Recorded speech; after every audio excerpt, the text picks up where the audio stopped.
that had brought him there. That's right.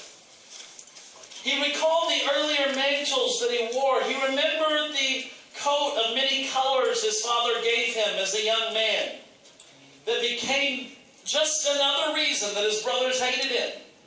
And when his jealous brothers threw him in a pit and sold him to Egyptian slave traders, they wrenched the coat from him. That coat became the evidence the brothers used to prove Joseph's fake death to their father. Later, Joseph became a trusted slave, promoted and given charge over all his master Potiphar's estate.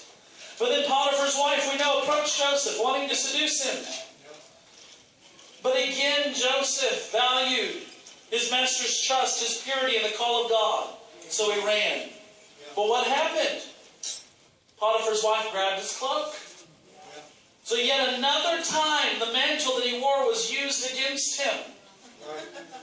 You need to understand that the mantles you wear will be used against you. That identities you carry will be used against you. And you can either choose to say, yes, this is who I am, or you can deny it and forfeit the calling on your life. Not only was the cloak taken from him, it was used against him of a crime he didn't commit. See, people will use your mantle to convince people you died.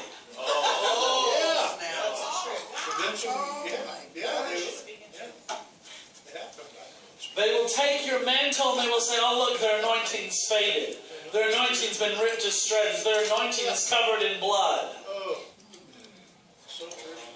They will paint pictures of you that aren't true, that are inaccurate. All for their own gain. I've had them do it to me plenty of times. I'm only 26. Hallelujah. I have a lot to look forward to in the church. But see, with each attack and each mantle that's ripped from your shoulders, you begin to learn to stand under the pressure of what it means to carry the call of God. Because if there were to come a time that God chose to rip a mantle off of your shoulders to expose the inner workings of your heart. Because with each attack that came against Joseph, there was an exposing of his inner motive. He had to check and see, what is my motive? See, because had he used his cloak as an advantage for himself, he could have slept with Potiphar's wife and Potiphar would have never known. Could have been his dirty little secret that he'd used his authority for. And many in the church are using their authority for their own dirty little secrets. And God's about to rip the mantle off some people to expose what they're using it for. See, people will use the call of God, their prophetic gifts, their apostolic authority to manipulate, to expand their own reach for their own selves. And yet there are a company of people who are rising who will say, mantle or not, I will serve my king. Come on. Platform or not, microphone or not, influence or not, I will choose to be who God has called me to be. See, Joseph in the pit could have said, my life is over. My brothers hate me. My cloak, the very thing that represented my father's love, my father will never know what happened to me. And we find ourselves sometimes in the pit of rejection, without any protection, without the very thing our Father had put us on. And we can choose to either say, I'll just die, I'll just give up. Or we can choose to believe that in the transition season between mantle to mantle, that God is developing something in me. You see, in that pit, it would have been dark. There would have been no light. And some of you have been in a season where it would seem as though there was no light to show you direction. And you felt as though you've been abandoned and rejected by those whom you loved. Because Joseph actually did love his brothers. Even though he was a prideful little tattletale, He loved his family. Yes, he did. And some of you have been prideful little tattletales. Well, And you felt rejected and hidden away. But know that what God is doing in the dark place. Can you imagine what Joseph, you have to understand that Joseph goes to Potiphar's house. He's living easy now. oh yeah. He's been given another cloak. He's been given another level of authority. Yep. And then it's ripped from him again to be put into prison. Now, prison was probably worse than the pit. It was dirty. There wasn't much food. Bugs, probably. But you know what he did? He chose to thrive. Yeah. To the point that he became ruler, even in prison. Because he was destined. It was his mental. Your mental will manifest in your darkest seasons. Come on. Where people can't actually see it. When no one's watching in your darkest seasons, that's when your true mental manifests. Yes. That's a good word, brother. Many people have said, God, I thought that coat was from you.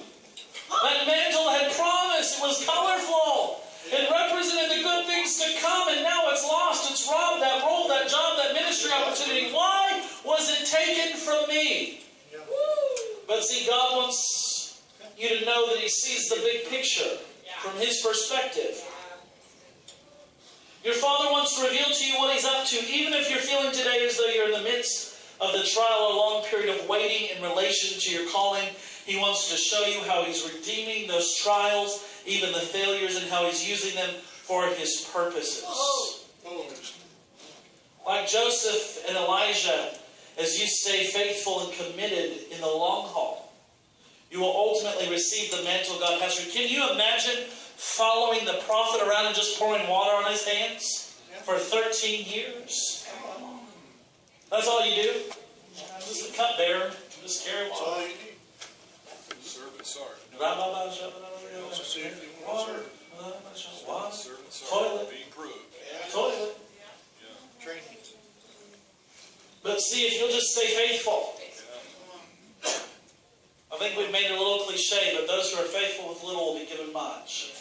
Sometimes much doesn't look like what you think it looks like. Come on. Yeah, that's true.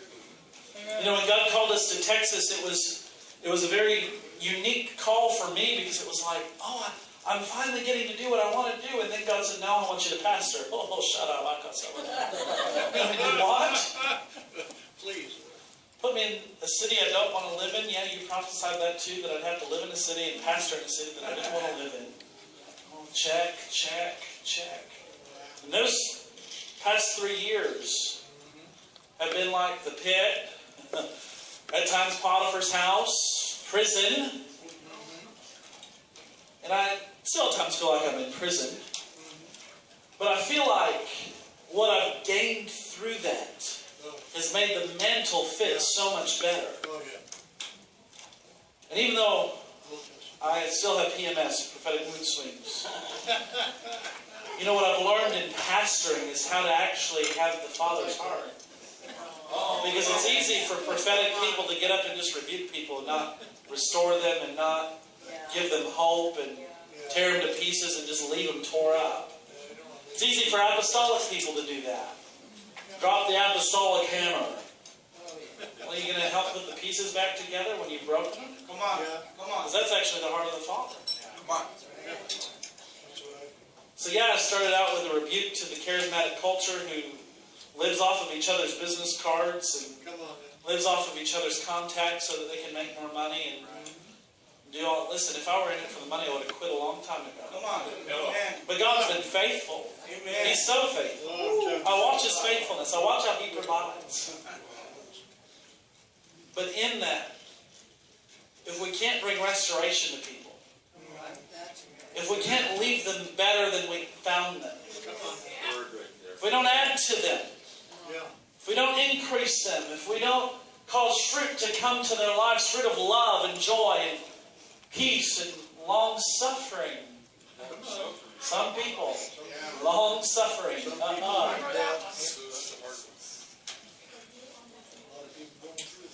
If you will stay faithful and committed in the long haul, you receive the mantle God has for you. Yes, you will. And the ministry God has for you will be above and beyond anything you could have ever dreamed. So this is what I want to do to close. I apologize that I don't have as much time, but it's a crazy schedule this week. I think it's my 7th meeting or something. I don't even know. I only got here Monday. I think it is. But I want you to put your hand on your heart. I sentence you to a lifestyle of repentance from every thought that doesn't agree with God. I sentence you to a lifestyle of humility and full dependence on Him. I leave a proclamation over you today that you're hidden in Him. Yes. And that being hidden in Him is the best place you can be. Yes. And that in due time, He will expose, and I use the word expose purposely, who you are. For good. Not for evil. Amen. To prosper you Yes. and not to harm you. For the future that is over your life is good and not evil. Amen. And that in due season, as you submit yourself under the mighty hand of God, He will exalt you. I sentence you to faithfulness. I sentence you to commitment. Yes. I sentence you to long suffering. To be fruit bearers. And to wear your mantle well. In Jesus' name. Amen.